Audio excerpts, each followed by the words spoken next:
So after the eclipse, I was going to take a little bit of time off before I continued on with the, story. That didn't happen.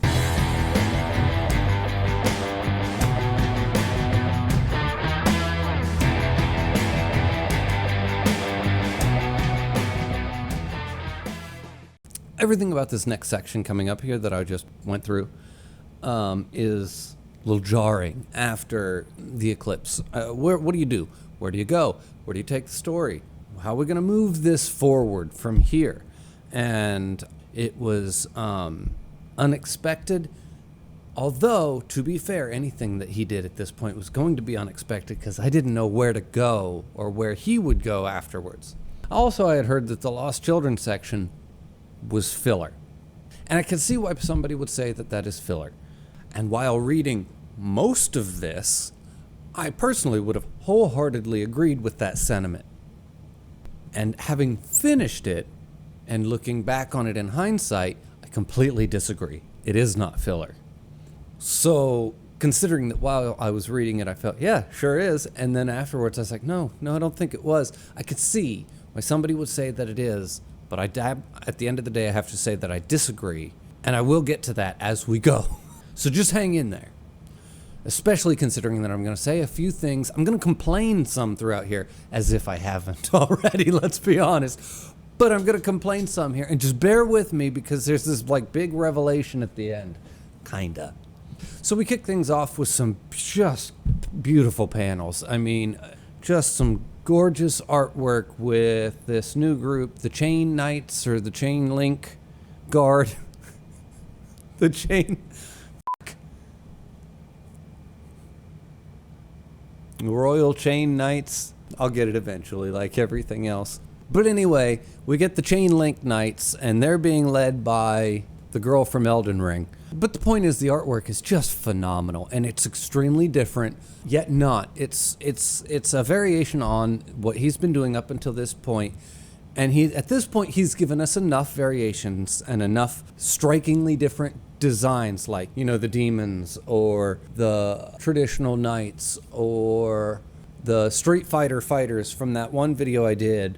He just keeps kind of popping in the new stuff. So by this point, it's drastically different, but it also feels perfectly right in line with everything that has come before, and it feels like a natural progression of his artistic style in his storytelling.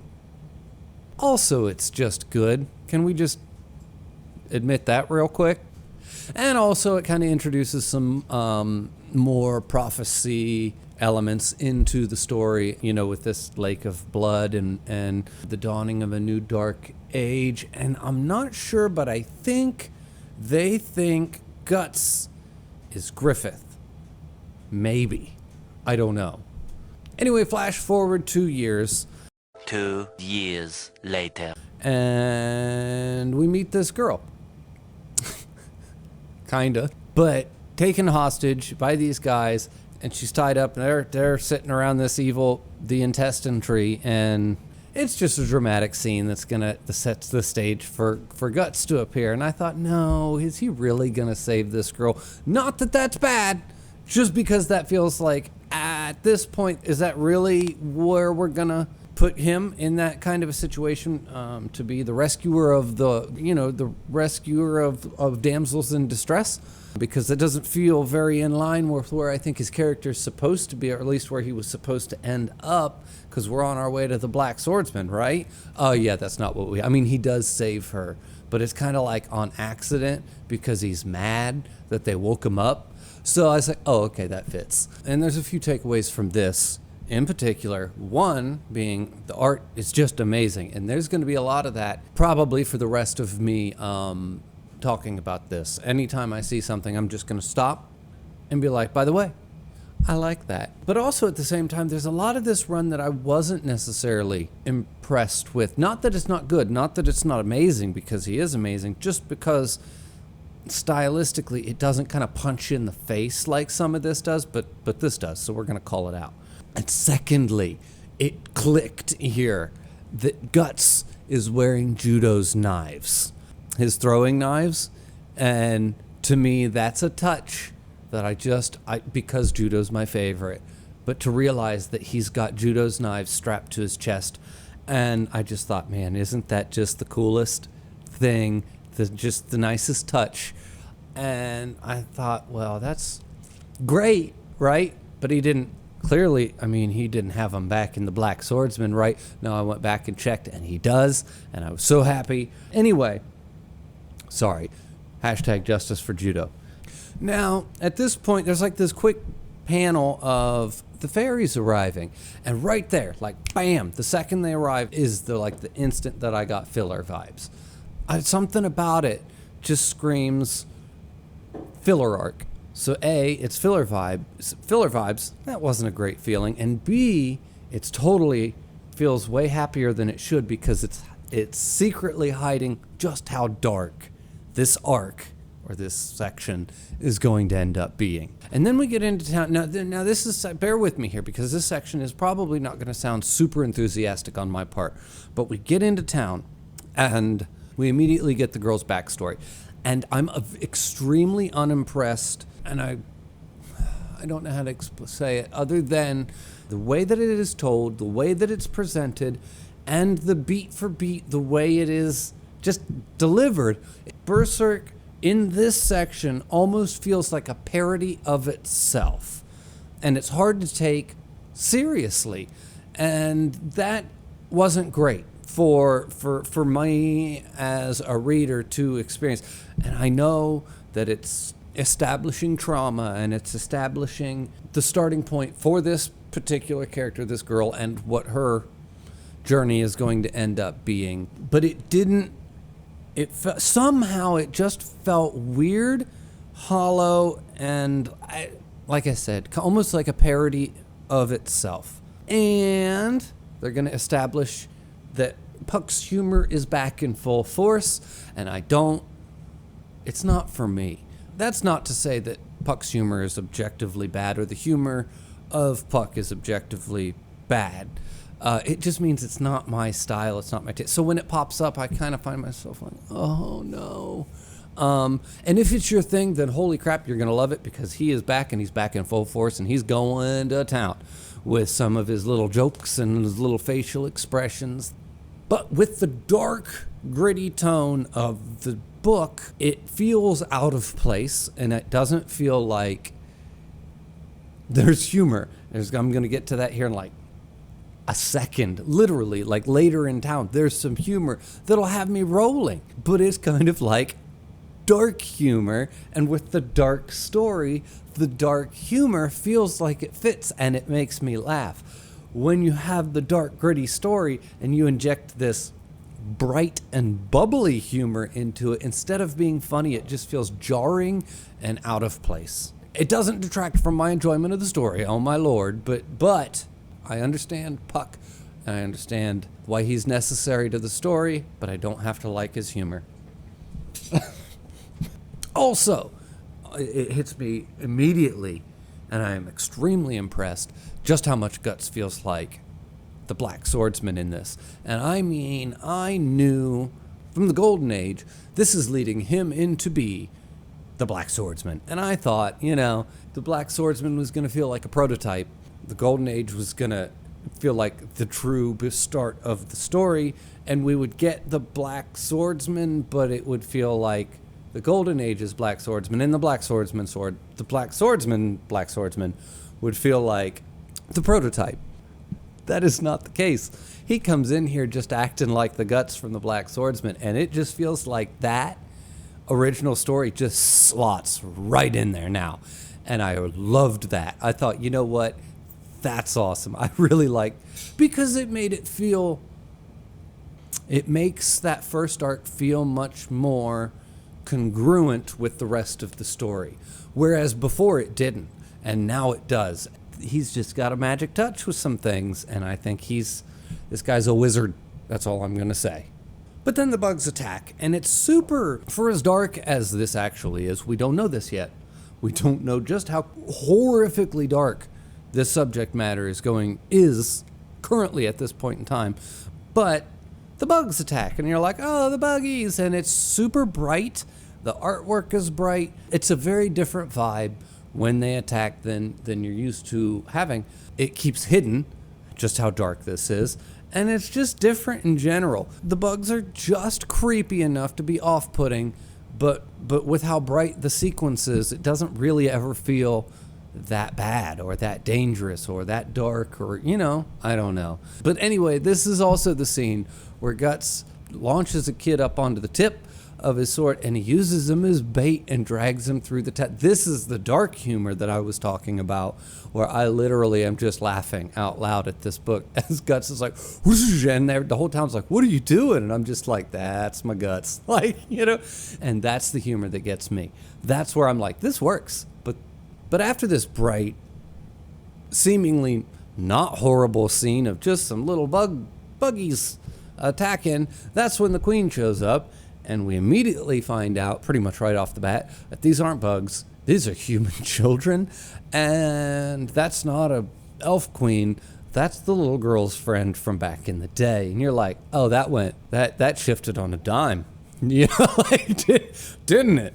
This is kind of the scene where that makes Puck necessary, where he can run some commentary, where he can point out what's happening, where Guts can just kind of slaughter the bugs, which technically are innocent children, and Puck can kind of point out just how awful the situation is. This is where the juxtaposition of Puck being present in the story makes perfect sense to the story. This is why I can narratively just overlook his humor, or lack thereof. Anyway, and then just to drive home just how dark this subject matter really is, and we'll lean heavier into as time goes on. There's just like this quick shot of the bodies burning after they're dead, because demons revert back to their original form after they die. So you end up with this shot of like just the kids on fire, and you're like, thanks for that. And this is gonna get bad. But the bugs leave, and in order to escape town, Guts takes the little girl hostage and runs out of town. And then he lets her go, like, I don't know, a couple feet out of town, just enough to get him safe. And then he takes off on his own, all wounded and dying, without Puck or the little girl, because, Guts. But then, of course, he's haunted. Of course? Is this an of course? I wouldn't say that. But then he's haunted by the spirits of the dead kids that he's just killed. And they are brought to him by his own demon baby. Because why not? I guess. Now we start to see that this is just going to get real dark real fast, isn't it? And we also get to see just how f***ed up some of his panels are at this point. But we move on to the Queen's backstory. And at this point, as I'm reading it, hang in there, this feels relatively generic compared to some of the other backstories that have been told in the story. And adds to my feeling of this is clearly just filler. Remember at the beginning I said that this kind of felt like, as I was reading, this did feel a lot like filler. And I also want to stress just how important this actually is to the story, and actually is to later in the story when this kind of starts to click. This is more than what I had been giving it credit for. But also, the Behelit is revealed, and we get to see exactly how this particular demon became this particular demon, which pretty much just confirms what we all saw coming a mile away. It's not surprising in any way, shape, or form. I don't think it was intended to be surprising. I don't think he was trying to pull a fast one on you. I think you were kind of expected to figure this one out before you got there, so I wasn't. It's not like it was upsetting. Also, this is completely and totally random in here, but I love how a lot of these shots in here just show Guts and how he's just at this point a complete and utter maniac. He is so unhinged, and there are so many shots of him just like, and you're like, dude, chill the out. But I love it. It's just, this is where Guts is at in his life, and I get it. But anyway, the girl gets kidnapped, and Guts fights some bugs. At this point, there's another reason why I'm struggling with this section. Is Guts is fighting some bugs, and they're not like scary bugs. They're just like bugs. Creature design, I guess is what I'm getting at here. Even the monkey dude that I complained about in that one video that I did, I'm to this point I saw blending together, but that I said look silly and goofy and like, I don't know. But that compared to this is somehow,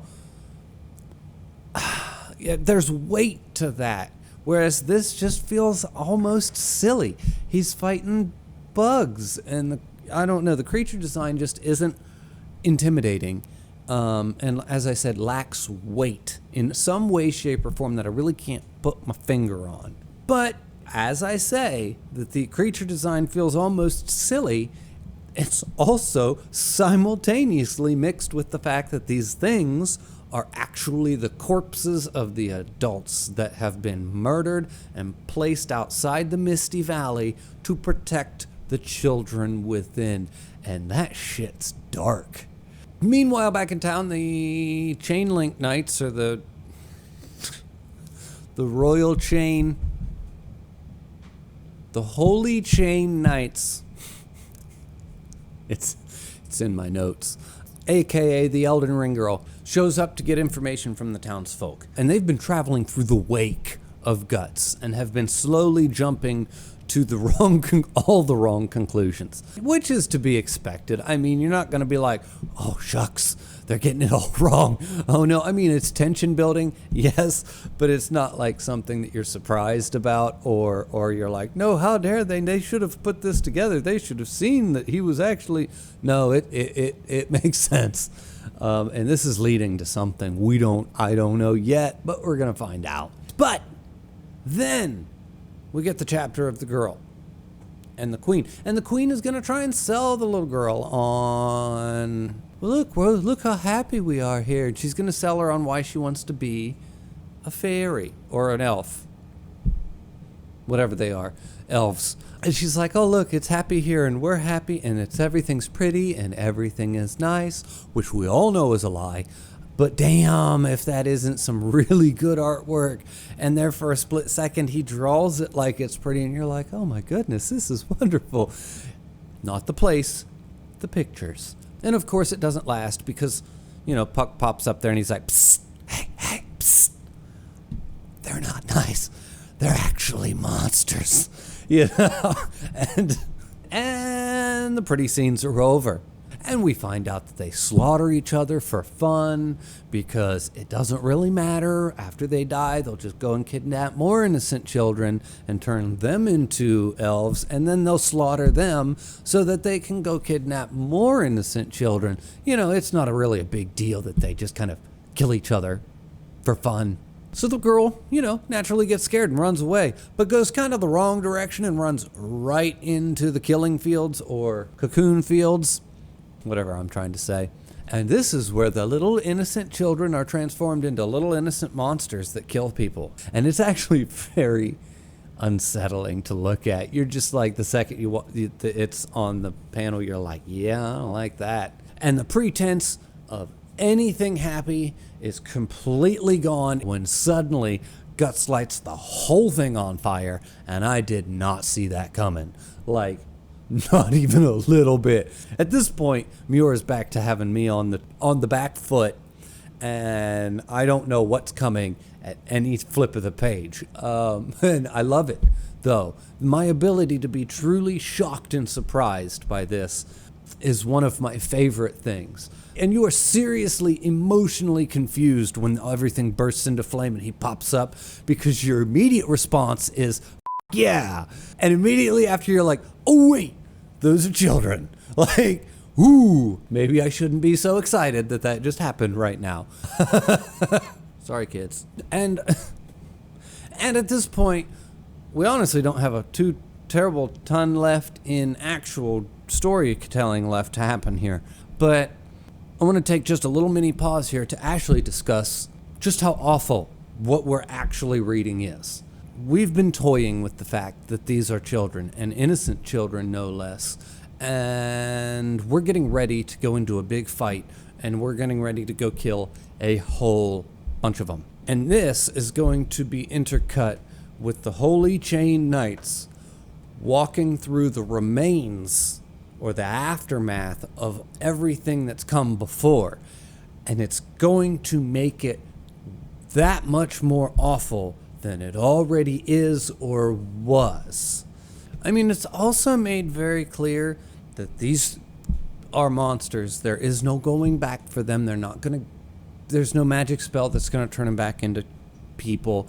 And they are monsters. They're slaughtering and killing people. They're slaughtering and killing each other. If this doesn't stop and if it doesn't get ended, then this will continue to go on. More people will die. More children will be taken. So this is a necessity to stop this, but it doesn't change the fact that to stop it, he's gonna have to carve through these bugs, and these bugs are essentially innocent children.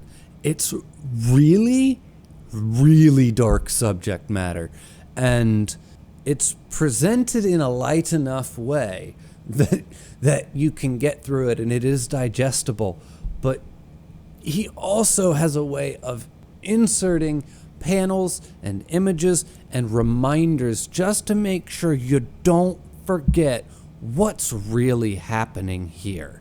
And he could have avoided it. He could have avoided those little inserts, and he could have worked around it. He could have Marvelified this, because Marvel would take a subject matter like this and then just gloss over it and not really address the aftermath or the underlying horror that is the situation that you're seeing. But no, he constantly puts little reminders right there in your face of just how awful what you're witnessing actually is. I mean, he could have WandaVisioned it, where it'd been like, oh, at least in the end you did the right thing and no one got hurt. And you're like, but really?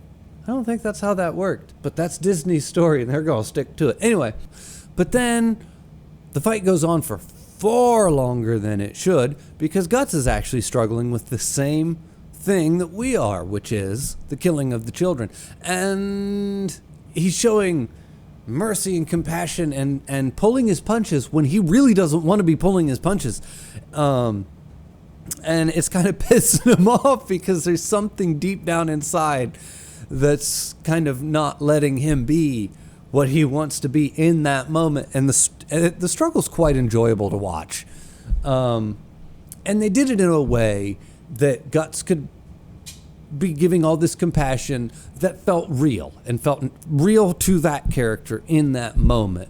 Because if he was just openly holding back because that's the right thing to do, that wouldn't feel very Guts. But the way it's handled, it feels very, very Guts, especially with him getting mad at himself. It's kind of like in the last one when he was yelling at the demons, because that's just what he does.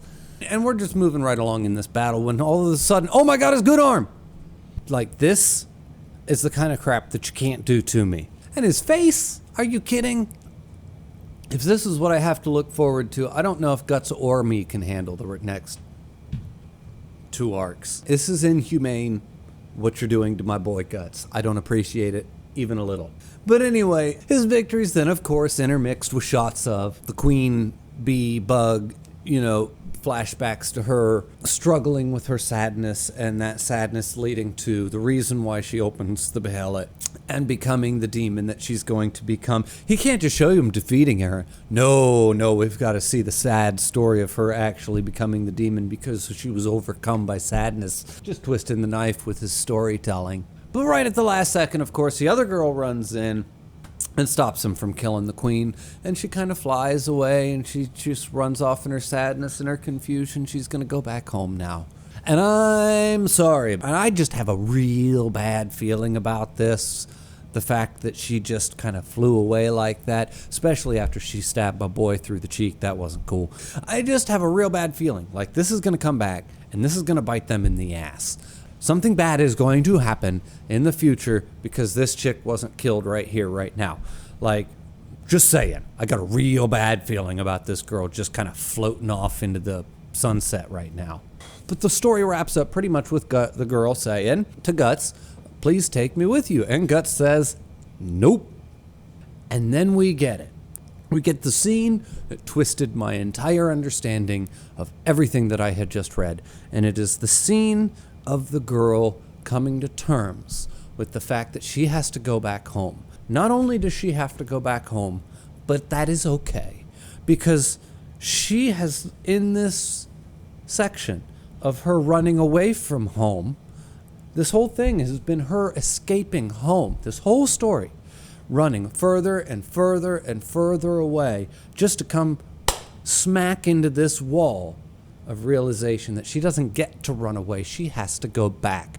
But in running away, she learned that she is stronger than she thought, stronger than anyone probably in that village.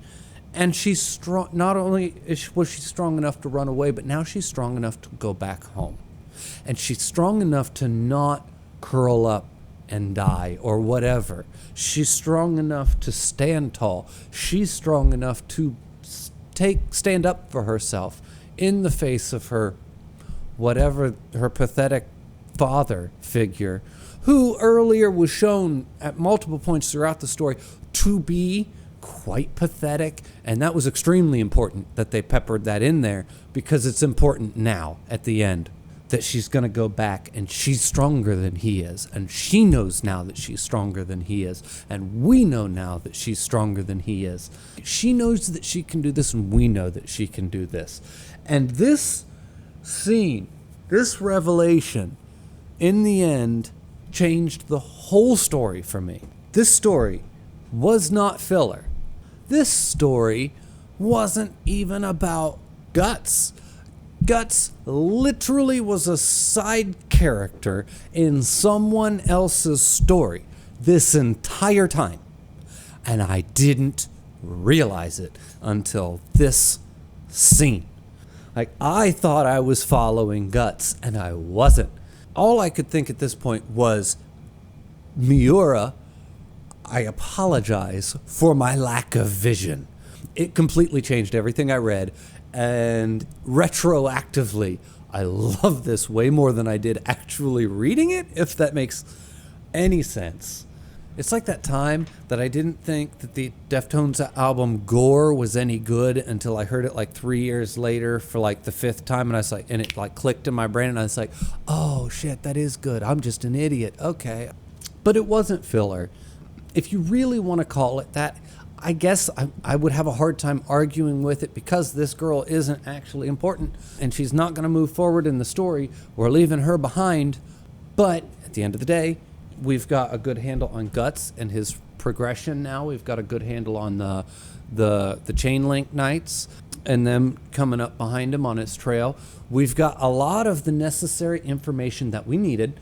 We've got a launching off point for the story moving forward, and we did it all in such a unique little bubble that I did not predict or see coming, and in hindsight was quite far more genius than I wanted to give it credit for as I was reading it, that I can officially say that I don't think that was filler, and I don't feel like it's fair to call it filler to all you people out there that say that it is. Although at the same time, it's still no 9. I could like the Golden Age was. It's definitely a step down. There is no real two ways about that. So I'm gonna go ahead and I'm gonna give it an 8.